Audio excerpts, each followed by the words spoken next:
Bom, estamos agora iniciando aqui o nosso estudo, né, do livro Nos Domínios da Mediunidade, né? Antes do primeiro capítulo, tem um preâmbulo aqui, né, onde ele faz um estudo aí a respeito de raios, ondas, médiums e mentes, né? Então, acho que tem que começar daí, né, da introdução. Isso, da introdução, exatamente. Até porque essa introdução é interessante. É interessante. Eu começando a ler, a gente vai, quem quiser vai parando, vai comentando e depois a gente vai trocando aí os leitores. Bom, raios, ondas, médiums e mentes. A ciência do século XX, estudando a constituição da matéria, caminha de surpresa a surpresa, renovando aspectos de sua conceituação milenar. Não obstante, a teoria de Leucipo, o mentor de Demócrito, o qual, quase 5 séculos antes do Cristo, considerava todas as coisas formadas de partículas infinitesimais, átomos. Em constante movimentação, a cultura clássica prosseguiu detida nos 4 princípios de Aristóteles: a água, a terra, o ar e o fogo, ou nos 3 elementos hipostáticos dos antigos alquimistas: o enxofre, o sal, o mercúrio, para explicar as múltiplas combinações no campo da forma. A gente podia comentar que ele está falando do átomo, né? Então, é que a gente não tem conhecimento de física, né? A gente é muito ignorante em física. Mas, lendo a respeito daquela teoria das cordas, né? É uma teoria que tenta juntar a teoria da relatividade lá de Einstein com a mecânica quântica, né? Porque umas explicam uma coisa, a outra explica outro tipo de coisa. Então, o que ele fala que seria essa teoria das cordas, né? O átomo, ele na periferia, ele tem os elétrons, e no núcleo tem os prótons e os nêutrons. Os prótons e os nêutrons são formados pelo que chama de quarks, né? Esses quarks é o máximo onde até a nossa física chegou. Na teoria das cordas, o que eles colocam? Que esses quarks eles são formados por pequenos filamentos energéticos, que é energia, não é matéria. São filamentos energéticos que vibram, semelhante como se fossem cordas. Ou seja, então assim, a essência do nosso átomo ela é imaterial, né? Ela é vibração, é energia. Na verdade, né? Além dos quarks, hoje já tem os leptons, que são menores ainda, né? E partículas cada vez menores. Eu tenho quarks, né? Eles estão chegando, né? E eles estão chegando agora à seguinte teoria, que não dá para se distinguir mais o que é matéria do que é energia. O matéria... Mas por isso que eles falam hoje sobre vibração, né, que a matéria nada mais é do que uma energia condensada. Ou seja, as condensações vibratórias, né, dos átomos que compõem aí a matéria, dependendo da intensidade dessa vibração, ele pode chegar até numa densidade de um aspecto de materialidade, mas não que aquilo seja totalmente material. É só uma energia condensada. Exato, essa teoria aí das cordas, né, que são formadas por filetes de energia que vibram, né? Vibração, matéria é vibração. Aí, seguindo aqui, no século XIX, Dalton concebeu cientificamente a teoria corpuscular da matéria, e um maravilhoso período de investigações se inicia por intermédio de inteligências respeitabilíssimas, renovando ideias e concepções em volta da chamada partícula indivisível. Extraordinárias descobertas descortinam novos e grandiosos horizontes aos conhecimentos humanos. Crookes surpreendeu o estado radiante da matéria e estuda os raios catódicos. Roentgen observa que radiações invisíveis atravessam o tubo de Crookes, envolvido por uma caixa de papelão preto e conclui pela existência dos raios-x. Henry Becquerel, seduzido pelo assunto, experimenta urânio à procura de radiações do mesmo teor e encontra motivos para novas indagações. O casal Courrier, intrigado com o enigma, analisa toneladas de pechblenda e detém o rádio. Velhas afirmações científicas tremem nas bases. Rutherford, à frente de larga turma de pioneiros, inicia preciosos estudos acerca da radioatividade. O átomo sofre irresistível perseguição na fortaleza que se acolhe e confia ao homem a solução de numerosos segredos. E desde o último quartel do século passado, a Terra se converteu num reino de ondas e raios, correntes e vibrações. Se você conceber que a essência atômica é energia, vibração é energia, e que pode mudar, tanto de densidade como de padrão atômico, né? A gente começa a entender o que aqueles alquimistas no passado faziam, transformando um minério em outro tipo de coisa. Pegavam uma determinada substância, um determinado material e transformava em outra, que era tido como coisas mágicas, né? Coisas fora do sobrenaturais, né? Fora do normal. Né? A eletricidade e o magnetismo, o movimento e a atração palpitam em tudo. O estudo dos raios cósmicos evidencia as fantásticas energias espalhadas no universo, provendo os físicos de poderosíssimo instrumento para a investigação dos fenômenos atômicos e subatômicos.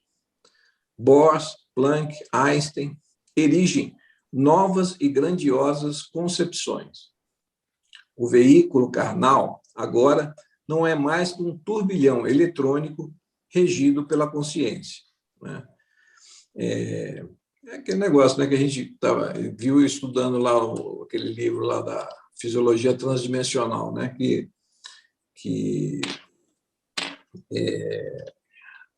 o princípio inteligente é o princípio agregador da matéria. Né? O nosso espírito material é o princípio que agrega toda a matéria em torno dele, desde o nosso perispírito até o nosso corpo físico. Tudo que é matéria, tudo que é átomo que está agregado em torno de nós, só está ali presente porque existe ali um princípio inteligente, né? que é esse princípio de agregação de matéria. Né? Alguém quer ler um pouquinho? Estou sem livro, então. Você está sem livro. Quer ler, Cláudio, um pouquinho? O Flávio? Está com o livro aí, Flávio? Estou. Lê um pouquinho aí. Aonde está mesmo? Fala aí de novo. Químicos e físicos, depois de o veículo carnal, agora não é mais, é o corpo tangível. Tá. Veículo agora não é mais. Cada corpo tangível é um feixe de energia concentrada. A matéria é transformada em energia e esta desaparece para dar lugar à matéria. Químicos e físicos, geômetras e matemáticos erguidos à condição de investigadores da verdade são hoje, sem o desejarem, sacerdotes do espírito, porque, como consequência de seus porfiados estudos, o materialismo e o ateísmo serão compelidos a desaparecer por falta de matéria, a base que lhes assegurava as especulações negativistas. Os laboratórios são templos em que a inteligência é concitada ao serviço de Deus, e ainda mesmo quando a cerebração se perverte transitoriamente subornada pela hegemonia política, geradora de guerras, o progresso da ciência como conquista divina permanece na exaltação do bem, rumo a glorioso porvir. O futuro pertence ao espírito. Isso é um fato, né? Porque cada vez mais, conforme a ciência, apesar da ciência ser usada para muitas coisas negativas, a própria evolução da ciência está nos aproximando do espírito. Um fato. Porque conforme você vai entendendo que matéria não existe, tudo é energia condensada, isso vai acabando com a questão do materialismo, que vem em voga desde o século XVI, né?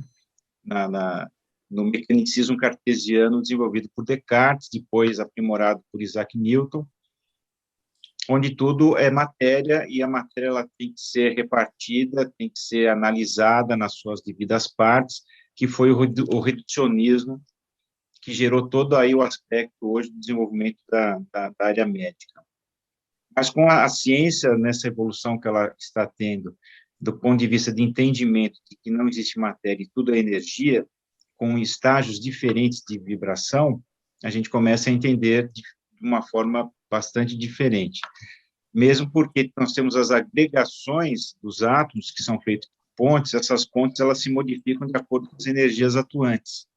Isso também passou a ser uma coisa interessante. Então, quem é a principal energia atuante sobre a matéria física, vamos dizer assim? O espírito. Então, de acordo com o estado do espírito, né, você vai mudar a vibração da sua matéria. Por quê? Porque ela é energia. Então, você vai desagregar e reagregar a sua atividade atômica de acordo com o estado do espírito. Isso que, em breve, o materialismo ele acaba. Mesmo porque hoje a própria ciência, somente os físicos, estão começando a colocar que a mente, que é uma coisa que veio lá dos meados do século XIX até a metade do século XX, a mente era colocada como uma estrutura físico-química do seu cérebro. E atualmente eles estão mostrando que a mente provavelmente não é uma estrutura físico-química, mas ela é não local, não há uma localidade que você possa determinar onde está a mente, que é a consciência não local. O que é a consciência não local para nós? É o espírito. Então, a ciência está chegando nesse ponto atualmente, né? E ele bota que os laboratórios, você vê que ele bota que os laboratórios são templos em que a inteligência é concitada a serviço de Deus. Só vai acontecer alguma coisa, alguma descoberta com a permissão de Deus. Não adianta você achar, né? E está chegando a esse ponto, né? Os ateístas, os materialistas, os cientistas, eles acham que eles comandam, né? Quando Deus permite, o que acontece? Foi o que aconteceu, né, com a vacina do Covid. Foi tão rápida, né? Foi tão né, rápido conseguir fazer uma vacina em tão pouco tempo, mas com a permissão de Deus, né? Porque quantas outras doenças ainda estão aí tentando vacina e a gente não consegue, né? Isso tudo é para testar mesmo, né? E ver. Aí ele fala aqui que de vez em quando se perverte, né? A gente entra pela política mas volta, né, para as mãos de Deus. Não tem para onde correr. Isso tudo aí é uma mudança de paradigma tremenda, né? A partir disso, você muda toda a sua concepção do que você é, a responsabilidade de você sobre você mesmo, sobre a sua saúde, o seu equilíbrio, não só emocional, como o seu equilíbrio físico, né? Então, talvez a maior mudança de paradigma da ciência aí que a gente vai ter conhecimento, né? A gente realmente entender o que a gente é, né? Que a gente é um ser. Pede para a Claudinha continuar aí, e meditando no amanhã. Isso que eu também falou é importante, né? Porque conforme que você pensa, você sintoniza. Cria. Então você cria e você fica naquele local, né? Naquela faixa vibratória, né? E aí você está mudando tudo, né? Exatamente. O seu corpo, a sua... A gente parou onde? O futuro pertence ao espírito. E meditando no amanhã da coletividade terrestre, André Luiz organizou estas ligeiras páginas acerca da mediunidade, compreendendo a importância cada vez maior do intercâmbio espiritual entre as criaturas. Quanto mais avança na ascensão evolutiva, mais seguramente percebe o homem a inexistência da morte como cessação da vida. E agora, mais que nunca, reconhece-se na posição de uma consciência retida entre forças e fluidos, provisoriamente aglutinadas para fins educativos. É o que você acabou de falar, Newton. Compreende pouco a pouco que o túmulo é a porta à renovação, como o berço é acesso à experiência, e observa que o estágio no planeta é uma viagem, com destino às estações do progresso maior. E na grande romagem, todos somos instrumentos das forças com as quais estamos em sintonia. Todos somos médiuns, dentro do campo mental que nos é próprio, associando-nos às energias edificantes, se o nosso pensamento flui na direção da vida superior, ou às forças perturbadoras e deprimentes, se ainda nos escravizamos às sombras da vida primitivista ou torturada. Cada criatura, com os sentimentos que lhe caracterizam a vida íntima, emite raios específicos e vive na onda espiritual com que se identifica. Sintonia, né? Exatamente.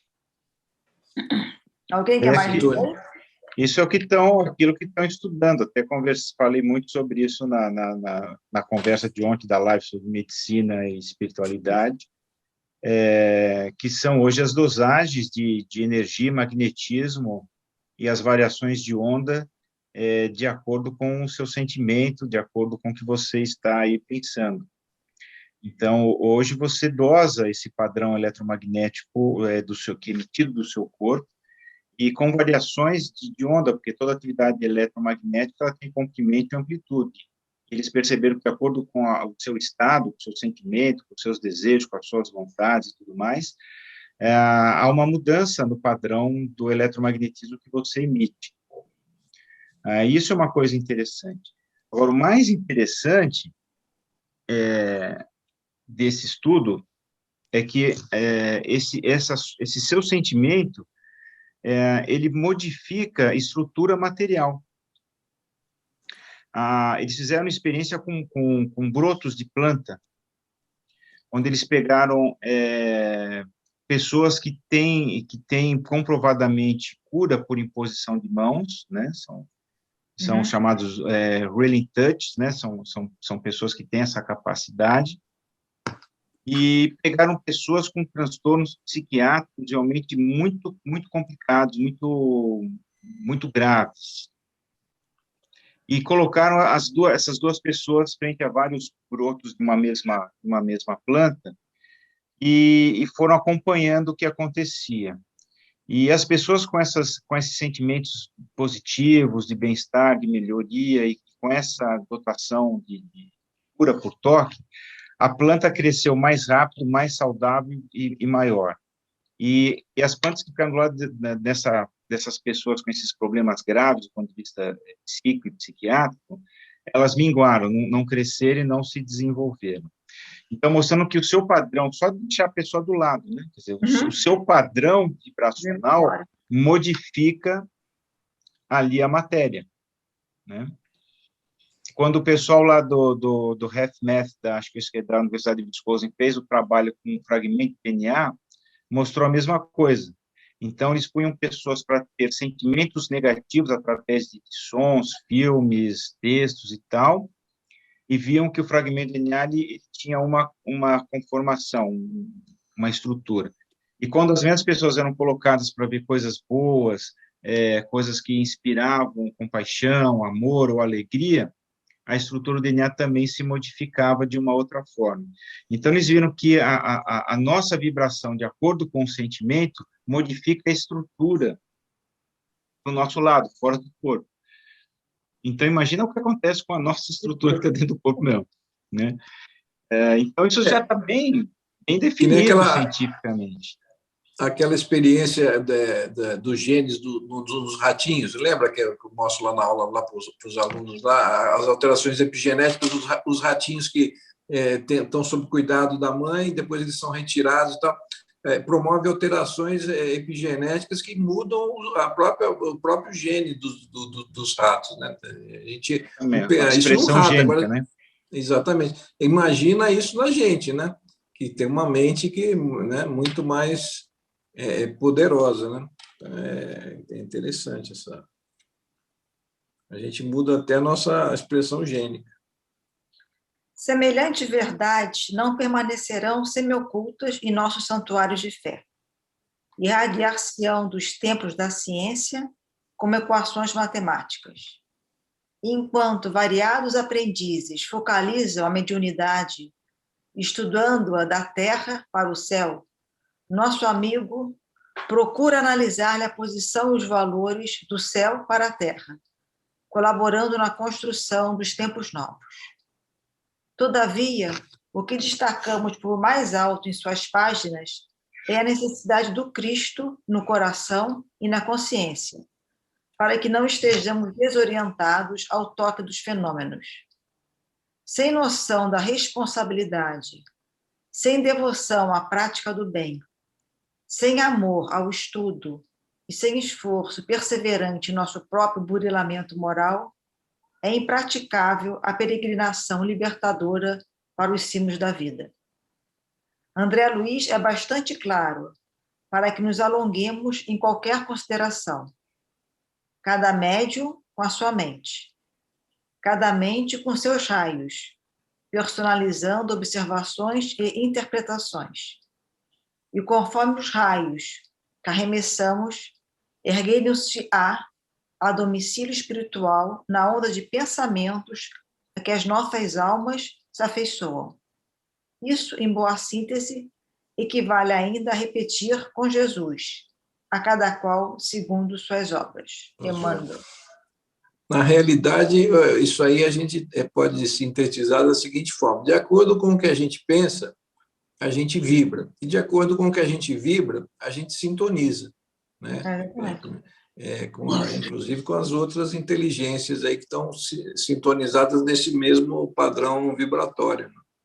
Isso é o que está descrito lá em Evolução em Dois Mundos, quando ele fala de formas-pensamentos, né? Sim. As formas-pensamentos estão associadas a como a gente pensa, age e vive no nosso dia a dia, e isso vai gerar aquilo que eu estava falando sobre mecanismos vibracionais que se exteriorizam e que vão se afinizar com mecanismos semelhantes. Então, por exemplo, uma pessoa que está dentro da sua mediunidade, mas de uma forma imoral, ele vai atrair para ele espíritos da mesma categoria do que ele está vibrando, ou seja, ele vai entrar em egrégoras, que seriam conjuntos de formas, pensamentos, mesma característica vibracional, e é onde ele vai se sintonizar, né? E isso, às vezes, acontece mesmo com a pessoa que tem uma mediunidade, mas não entende que ela tem uma mediunidade, e tem um comportamento muito desregrado. Então, aquela sua antena mediúnica aberta, com comportamento desregrado, que ele também não conhece, vai atrair uma série de espíritos em estados de sofrimento, ou não, porque às vezes você tem o espírito não é só uma questão daquele espírito sofredor que vai se agregar a uma vibração semelhante e tal, mas também aqueles que são oportunistas, que sabem disso, que têm conhecimento, que têm inteligência, que têm sabedoria, mas totalmente voltado para o lado não só da obsessão, como da subjugação, que vão ver ali uma fonte, vamos dizer assim, de alimentação energética para eles. E aí vão se agregar, e aí começam a surgir o quê? Transtornos psiquiátricos que ninguém consegue entender que raio que é aquele negócio e que remédio nenhum dá conta daquilo, né? Mas, na verdade, são médios que não sabiam que eram médios, não foram preparados, não foram auxiliados, não foram educados para a sua mediunidade, e que mantém-se dentro de um comportamento muito desregrado. Aí não tem jeito, vai acabar aí na sala do psiquiatra. Como você está falando, acaba criando ali uma relação de vampirismo energético, né? E as pessoas até, às vezes, entram em estado depressivo, aqueles estados assim de desânimo, de perda de força e tal, porque ela sofre realmente um vampirismo mesmo. É o que ele fala também, Evolução em Dois Mundos, que são as larvas astrais, né? Como se fossem bactérias astrais que se agregam ao seu perispírito, né? Por causa da vibração que você emite. E como ela se agrega ao seu perispírito, por contiguidade vai gerar adoecimentos na sua matéria. Acho que a gente nunca deve esquecer que a mediunidade, a gente vai começar a estudar, e lá no livro dos médiuns é bem claro que a primeira mediunidade é para curar o médium, né? Primeiro é a cura do médium, para depois ele se tornar aquele espelho sem mácula, né? Primeiro ele tem que se curar. É o que vai estar no livro aí que nós vamos estar conversando. Eles vão explicar exatamente isso. Exatamente por que esse indivíduo veio com essa questão da mediunidade, né? Isso não é um dom, que nada, isso é uma obrigação e das bravas. É uma ferramenta, né, que a gente tem para na realidade do enovelo, né, que a gente formou, né? Nesse livro, agora, a gente vai ver de forma mais prática aquilo que a gente estudou de uma forma mais teórica no mecanismos da mediunidade. Exatamente. Mais romanceado e tal, é bem interessante. Aí, esse capítulo aí, da próxima semana, a gente começa o capítulo 1, né? Que é Estudando a Mediunidade. Eu acho que essa introdução já foi muito boa, já deu um bom pano para a manga aí para pensar, para analisar, para discutir, até dar uma aprofundadinha durante a semana, né? E começarmos aí, talvez, a semana que vem, o capítulo 1, para não ficar aí muita coisa na cabeça, né? Mas já deu para pensar muita coisa. Já deu para ativar um pouquinho aqui os neurônios, o tipo e teco já está batendo um com o outro aqui. É isso aí. Então, tá bom. Então, a semana que vem, a gente dá continuidade estudando esse capítulo 1, estudando a mediunidade do livro Nos Domínios da Mediunidade. Perfeito. Eu vou encerrar a gravação aqui, para depois a gente continua aqui. Isso, estou encerrando.